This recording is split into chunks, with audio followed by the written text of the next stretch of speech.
ஓம் சத்குருவே சரணம். வாத்தியார் மகாராஜுக்கு ஜெய். குருவருளால் கால ரகசிய பதிவேட்டில் நாம் பார்க்கக்கூடிய விஷயம் பார்த்துட்டிங்கன்னா, வாழ்வில் எப்பொழுதுமே பஞ்சம் என்று சொல்லக்கூடிய கஷ்டங்கள் ஏற்படாமல் இருப்பதற்காக வரக்கூடிய பூஜா காலங்களோட சில விசேஷங்கள், அதை பற்றின சில விஷயங்கள் குரு சொன்னது. அது என்ன சில விசேஷங்கள் அப்படி பார்த்துட்டிங்கன்னா, ஃபஸ்ட்டு பார்த்துட்டுங்க, இந்த ஆவணி, அதாவது இந்த குரோதி ஆண்டு இல்லையா, குரோதி ஆண்டோட ஆவணி மாதம் வளர்பிறை சப்தமி, வரக்கூடிய இந்த செவ்வாய்க்கிழமை வளர்பிறை சப்தமி கூடிய அனுஷம் திருநக்ஷத்திரத்தில் ஜேஷ்டா தேவியை ஒரு கும்பத்தில் ஆவாகனம் பண்ணோம். ஒரு கலசத்தில் ஆவாகனம் மீன்ஸ் அந்த கலசத்தில் தேவியை வர வச்சு பூஜை பண்ணக்கூடிய ஒரு விசேஷமான காலம் அது. அதுக்கு என்ன சொல்கிறாருன்னா, வாத்தியார் ஜேஷ்டா விரத நாள் அப்படின்ட்டு ஒரு விசேஷமான ஒரு திருநாள் அது. ஜேஷ்டா விரத நாள்னால் நீங்கள் பார்த்துட்டிங்க, அஷ்டமியில் தான் வரும். அது ஆக்சுவலாக புதன்கிழமை அஷ்டமி அன்றைக்கி தான் வரும். அஷ்டமி கேட்டையும் இருக்கும் அன்றைக்கி. பட் ஆனால் அஷ்டமியில் பூஜை பண்ணுறதுக்கு முன்னாலே சப்தமி கூடி அனுஷத்தில் தான், அனுஷம் திருநக்ஷத்திரம் தான் ரொம்ப விசேஷம். ஏன்னா அனுஷம் நம்ம எல்லாருக்கும் தெரிஞ்சது அதிமகா சக்தி வாய்ந்த ஒரு செல்வ கடாட்ச திருநக்ஷத்திரம் அது. அந்த நட்சத்திரத்தில் தான் தேவியை ஜேஷ்டா தேவியை ஆவாகனம் பண்ணணும். அடுத்து பார்த்துட்டிங்கன்னா, அடுத்த நாள் புதன்கிழமை, இது வளர்பிறை புதன்கிழமை அஷ்டமி கூடிய அன்று கேட்டையும் அஷ்டமியும் சேர்ந்துருக்கும். இந்த கேட்டை கூடிய அஷ்டமியில் ஜேஷ்டா தேவியை விசேஷமான முறைகளில் என்னென்ன, அதாவது நிறைய துதிகள்லாம் உண்டு. தேவிக்குரிய துதிகள்லாம் 36 துதிகள் இருக்குது தமிழ்லே. அந்த துதிகள் சொல்லலாம். இன்னும் நிறைய இந்த கோளாறு பதிகம், இப்படி தமிழ் மறைகள் துதிகள், இது எல்லாமே சொல்லி தேவியை விசேஷமான முறையில் அர்ச்சிக்கிறது, பூஜிக்கிறது.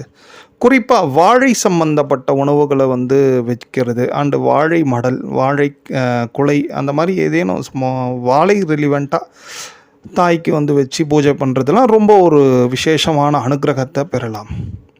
அதுக்கப்புறம் எப்போது அனுஷத்தில் ஆவாகனம் பண்ணோம், கலசம் வச்சோம். அஷ்டமி மறுநாள் கேட்டை கூடிய அஷ்டமியில் பூஜித்தோம், அதாவது புதன்கிழமை.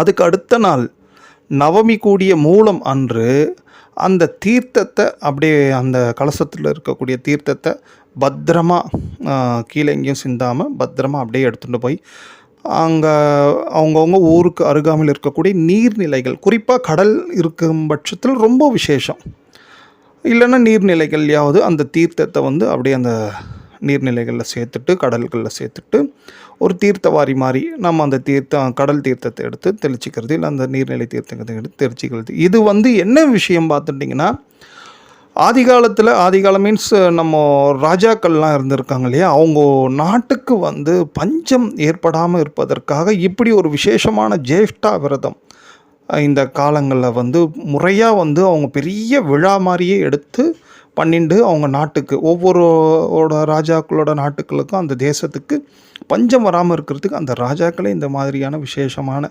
பண்டிகையை கொண்டாடி இருக்கிறாங்க. ஒன்று. ரெண்டாவது, இதோட கூடுதல் சிறப்பு பார்த்துட்டிங்கன்னா, இப்போ இந்த கலிகாலத்தில் நிறைய இந்த புத்திர இன்மை, அதாவது குழந்தை பாக்கியம் இல்லாமல், இல்லைனா இந்த குழந்தை தங்காமல், அந்த கருவில் தங்காமல் போகிறது, இல்லைனா அந்த குழந்தை சிறு வயதிலேயே பிறந்த கொஞ்ச நாள் ஏதும் ஆகிடுது, இப்படியெல்லாம் இருக்கக்கூடிய இதெல்லாம் ஒரு மிகப்பெரிய தோஷத்தை குறிக்கக்கூடியது அப்படின்றார் வாத்தியார். அந்த மாதிரி தோஷத்தெல்லாம் நிவர்த்தி பண்ணி தரக்கூடிய ஒரு விசேஷமான ஒரு பூஜை தான் இந்த ஜேஷ்டா விரத பூஜை. அதனால தான் இந்த ஜேஷ்டா விரதத்தை கண்டிப்பாக எல்லோரும் கொண்டாடணும். நிறைய பேருக்கு ஒரு டவுட் இருக்கும், நம்ம அடியார்களுக்கு தெரியும், புதுசாக கேட்குறவங்களுக்கு என்னென்னா, ஜேஷ்டான்னா இந்த மூத்த தேவி தானே, அதை தவறாக சொல்லுவாங்க. அப்புறம் அந்த இத்தை எடுத்துகிட்டு தேவியை மட்டும் சேர்த்து சொல்லுவாங்க. அப்படி சொல்லக்கூடாது. ஏன்னா மூத்த தேவி, திருமகளுக்கு முன்னாடி வந்தவ லக்ஷ்மிகள் தாயார்கள் இந்த தேவியை பூஜித்து இருக்கிறாங்க. இவளுக்கு ஒரு பேர் ஒன்று கொடுத்துருக்குறாங்க. அதாவது என்ன பேருனா தியாகவல்லி. ஏன்னா முதல்ல அவர் தோன்றி, அந்த ஜேஷ்டா தேவி தோன்றி இருக்கக்கூடிய அத்தனை அந்த அசுத்தங்களையும் தானே எடுத்துட்டு எல்லாத்தையும் சுத்தம் பண்ணி தரக்கூடிய ஒரு விசேஷமானவளாம். அதனால தான் இவ பேர் தியாகவல்லி. அவளோட ஆயுதம் மீன்ஸ் நீங்கள் பார்த்தீங்கன்னா தொடப்பம் அப்படி இருக்கும். 2 பேர் இருப்பாங்க. வில்வாமிர்தா, சுனன்யா அப்படின்னு 2 பேரோட சேர்ந்து தேவி நடுவுல இருப்பா. ஜேஷ்டா தேவி.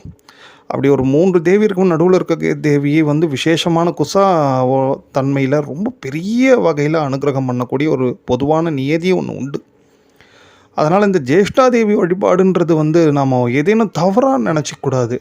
அவங்கள நாம் வீட்டிலலாம் ஆவாகனம் பண்ணலாமா அப்படிலாம் யோசிக்கக்கூடாது. என்ன காரணம்னா, வீடு முதல்ல சுத்தமாக இருந்தால் தான், அதாவது வந்து வீடு எப்படி சுத்தம் மீன்ஸ் இருக்குன்னா, நமக்கு தெரிஞ்சு வெறும் வீட்டை பெருக்கி சுத்தம் பண்ணி வைக்கிறோம். அது மட்டும் இல்லாமல் வீட்டில் பலவிதமான தோஷங்கள், சாபங்கள் இதெல்லாம் ஏதேனும் இருக்குதுன்னா அதெல்லாம் நிவர்த்தி பண்ணி தரக்கூடிய ஒரு விசேஷமான சக்தி வாய்ந்தவ தான் இந்த ஜேஷ்டாதேவி. அதனால தான் வந்து இந்த தேவியை வந்து முறையாகவே வழிபாடு பண்ணணும். அவளோட துதிகள் எல்லாம் தெரிஞ்சுண்டு, அதுலேயும் குறிப்பாக அஷ்டமி போன்ற காலங்களில். ஆனால் இந்த மாதிரி வரக்கூடிய இந்த ஜேஷ்டா விரத நாட்களில் கண்டிப்பாக ஜேஷ்டாஷ்டமின்ட்டு கூட சொல்லுவாங்க. அதை அவள் பேர்லேயே அந்த அஷ்டமி வச்சுருக்காங்க. அந்த நாளில் கண்டிப்பாக நாம் வந்து வழிபாடு பண்ணணும். ஒரே ஒரு சின்ன உதாரணம் மட்டும், இந்த ஜேஷ்டாதேவி வழிபாடு ஏன் பண்ணணும் அப்படின்ட்டு. ஒன்றும் இல்லை, நமக்கு தெரியும் இந்த பஞ்ச பாண்டவர்களில் சகாதேவன் அவர் வந்து மிகப்பெரிய ஞானி. அவருக்கு அவ்வளோ ஒரு அறிவு கிடைப்பதற்கு ஒரு நிறைய உபாசனைகள் அவர் பண்ணியிருக்காரு. குறிப்பாக கிருஷ்ண பக்தர் அவர். அதில் ரொம்ப முக்கியமான உபாசனைகளில் இந்த ஜேஷ்டாதேவியை வந்து அவர் ரொம்ப உபாசனை பண்ணி வழிபாடு பண்ணியிருக்காரு. அதனால தான் வந்து அவருக்கு அப்பேற்பட்ட ஒரு ஞானம். அவருக்கு எல்லாருக்குமே வந்து மாயையால் வந்து அறிவு வந்து அவ்வப்போது மறைக்கப்படும். ஆனால் அந்த மாயை வந்து அவரோட அறிவை மறைக்கவே இல்லை அப்படின்ற ஒரு விஷயத்தையும் வாத்தியார் குறிப்பிட்டு சொல்லுவார். அதுக்கு காரணம் ஜேஷ்டாதேவி தானா.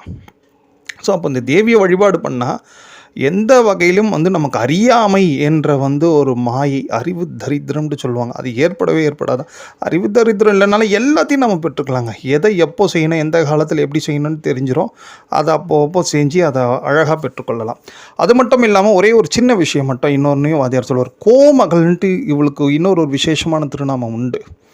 இந்த கோமகள், அதாவது நம்ம குசேலர் அவரெல்லாம் நம்ம கேள்விப்பட்டிருப்போம். அந்த குசேலர் மீன்ஸ் நம்ம என்ன நினைக்கிறோம், ரொம்ப வறுமையில் இருந்தார், அப்புறம் கிருஷ்ணரை தரிசனம் பண்ணார், அவரோட தரிசனத்தால் குபேரனாக மாறிட்டார், இது மட்டும் தெரியும். பட் ஆனால் அவருக்கு 27வது ஒரு குழந்தை பிறந்து அந்த குழந்தைக்கு பேர் கோமகள்ன்ற ஒரு திருநாமத்தையும் சூட்டிய பிறகே அவருக்கு இப்படி ஒரு வாய்ப்பு கிடச்சிருக்கு. அதனால தான் வீட்டில் மூத்த பெண்கள் யாராவது பிறந்தாங்க, முதல் பெண் குழந்தை பிறந்ததுன்னா ஒரு சாஸ்திரத்துக்காவது கோமகள் அப்படின்ட்டு ஒரு பேர் வச்சு அழைக்கிறது ரொம்ப விசேஷம் அந்த வீட்டுக்கு அப்படின்றதையும் வாத்தியார் குறிப்பிட்டு சொல்லுவாங்க. ஸோ அப்போ பார்த்தீங்க, இவ்வளோ விஷயங்கள் உடையவ தான் இந்த ஜேஷ்டாதேவி. இவளுக்கான விரதம் இந்த ஆவணி மாதம் வரக்கூடிய வளர்பிறை சப்தமி அனுஷம் அன்று நம்ம கும்பத்தில் ஆவணம் பண்ணி, மறாவது நாள் அஷ்டமி கேட்டைக்கூடிய நாளில் அவளை விசேஷமாக பூஜை பண்ணி, நவமி மூலம் அன்னைக்கு தேவியை போய் விஜயர்சனம் பண்ணிடணும் நீர்நிலைகளில். சரியா? இதில் கூடுதலாக இந்த ஆண்டு ஒரு பெரிய சிறப்பம்சம் ஒன்று உண்டுங்க. அந்த ஜேஷ்டாஷ்டமி அன்றைக்கே மகாலட்சுமி விரதம் அப்படின்ட்டு ஒரு விசேஷமான ஒரு விரதமும் ஒன்று ஆரம்பிச்சிடும். பஞ்சாங்கத்தில் பார்த்திங்கன்னா உங்களுக்கு தெரியும். அதோட பெரிய மகத்துவம் என்னன்ட்டு வாத்தியார் குறிப்பிடுறாருன்னா, அதுவும் இதே போல தானா. துர்வாச மகரிஷி விசேஷமாக அவரோட அருளாசியால் கிடச்சது தான் இந்த மகாலட்சுமி விரதம். அவர் ரொம்ப இந்த மாதிரி நாட்டுக்கு வரக்கூடிய தேசம், அதாவது இந்த பூமிக்கு வரக்கூடிய மோசமான அந்த பஞ்சங்கள், வேதனைகள், துன்பங்கள்லாம் வரப்போகுதுன்றது அவரோட ஞான நிலையில் கண்டுண்டு அவர் என்ன யோசிக்கிறாருன்னா, விநாயக பெருமானை வந்து பூஜிக்கிறார். ஏன்னா அவர் விநாயக உபாசகர் தான் துர்வாசர்.